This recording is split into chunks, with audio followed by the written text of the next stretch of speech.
Z Débrief, en partenariat avec InMacWstore.com, le spécialiste de l'équipement informatique pour les professionnels. Bonjour tout le monde et bienvenue pour une nouvelle édition du Z Débrief, votre podcast de la transition numérique. Alors Estelle, en forme cette semaine ? Bonjour David, bonjour tout le monde. Oui, contente d'être là. Eh bien moi aussi. Alors quel est le programme ? Eh bien, on va commencer par cette innovation dans le domaine de la construction, la numérisation des chantiers BTP de Bouygues Construction. Autre annonce, celle de l'arrivée d'une pointure de l'intelligence artificielle chez Renault. Je ne vous dis pas encore son nom, mais voici un indice, c'est l'inventeur de l'assistant vocal d'Apple. Sacré indice. On parlera aussi des nouvelles fonctionnalités de Microsoft Teams qui s'intéressent au bien-être des travailleurs et des succès de Windows 10 après cette année de pandémie. Et pour finir, on vous donnera quelques conseils pour bien travailler à la maison avec votre PC portable. Allez, le Z Débrief, c'est parti. Les dernières infos. Vous nous le disiez à l'instant, Bouygues Construction choisit de numériser ses chantiers pour assurer plus de contrôle et de sécurité. Le groupe entame donc un partenariat avec Dassault Systèmes et adopte sa plateforme 3D Experience. L'idée, c'est de modéliser l'ensemble du cycle de vie des projets de construction via des jumeaux numériques des chantiers. Cela devrait permettre d'améliorer la collaboration des différents métiers. Et pour cela, la plateforme offre aux différentes équipes sur les chantiers des possibilités d'échange. Ces jumeaux numériques serviront de la conception à l'exploitation en aidant à industrialiser la gestion des projets. Une innovation, David, indispensable à l'heure où la construction fait face à des problématiques de productivité, tant en raison de la complexité des projets que de la fragmentation des métiers.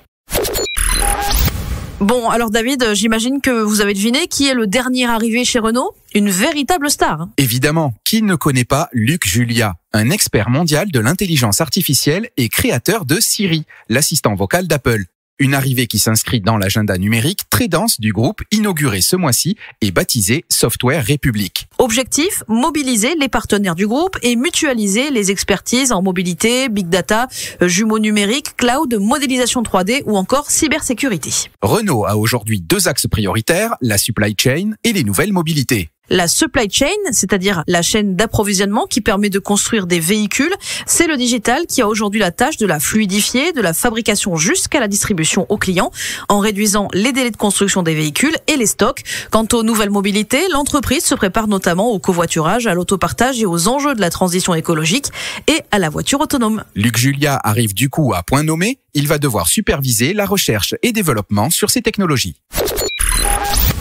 Microsoft Teams est donc à nouveau à la une de l'actualité cette semaine. Et oui, avec de nouvelles fonctionnalités dédiées au bien-être des salariés. Si, on n'arrête pas le progrès. Vous allez pouvoir faire de la méditation avec Microsoft Teams. L'idée, c'est de rendre les gens plus conscients de ce qu'ils ressentent. Il existe aussi désormais la fonction envoyer un compliment à son collègue, lui aussi en télétravail. Est-ce bien utile ?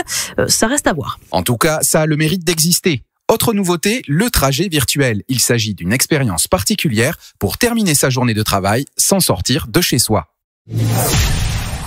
Aujourd'hui, en entreprise, la flexibilité et la mobilité sont essentielles pour répondre aux besoins d'interaction et de communication.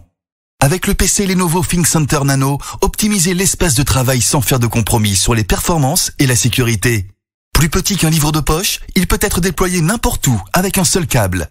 Découvrez le PC Lenovo ThinkCenter Nano chez InMacWstore.com. Le chiffre marché.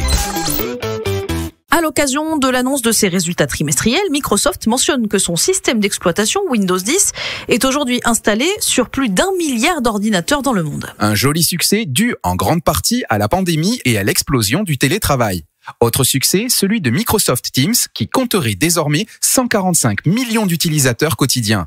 Elle en comptait 115 millions en octobre dernier, donc le succès dure. Et concernant la tablette Surface, là aussi, beau succès. Le chiffre d'affaires a augmenté de 12% ce premier trimestre 2021 par rapport au trimestre précédent. Enfin, concernant les autres produits de la marque, Microsoft 365, la suite bureautique en ligne de l'entreprise, compte désormais 300 millions d'utilisateurs. Ça peut toujours être utile. Notre dernière rubrique est donc dédiée à l'utilisation d'un PC portable à la maison. Pour que tout se passe bien, d'abord, il s'agit d'équiper votre PC portable en conséquence. Ainsi, optez plutôt pour des ordinateurs portables venant des gammes professionnelles des constructeurs. Ils seront du coup plus résistants et aptes à fonctionner plusieurs dizaines d'heures par semaine. Côté sécurité, demandez à votre DSI la mise en place de mots de passe, du chiffrement des disques et l'automatisation des sauvegardes. Ce sont des sécurités nécessaires pour protéger les données personnelles. Autre chose, vous le savez, ce sont de longues heures qui vous attendent devant votre écran, donc privilégiez les tailles d'écran adaptées à votre tâche. La solution est souvent de brancher votre portable à tous les périphériques classiques d'un PC. Un écran secondaire, une souris, un clavier. N'hésitez pas aussi à privilégier le Wi-Fi pour faire des économies de câbles. Autre petit conseil, n'hésitez pas à vous munir d'un dock. Une fois votre PC portable posé sur son dock, il sera automatiquement mis en charge, connecté au réseau Ethernet de votre entreprise ou de votre domicile et relié au périphérique. Voilà, le Z-Débrief, c'est fini pour cette semaine. Rendez-vous dans 7 jours pour une nouvelle édition. Votre podcast est disponible sur vos plateformes habituelles, Spotify, Deezer ou Apple Podcast. Et pensez aussi à vous abonner si ce n'est pas encore fait pour recevoir les notifications des dernières éditions. Et puis si vous aimez le Z-Débrief, n'hésitez pas, parlez-en autour de vous. La transition numérique ne se fera pas toute seule. Allez, à la semaine prochaine. Bye bye. Z-Débrief, en partenariat avec InMacWstore.com, le spécialiste de l'équipement informatique pour les professionnels.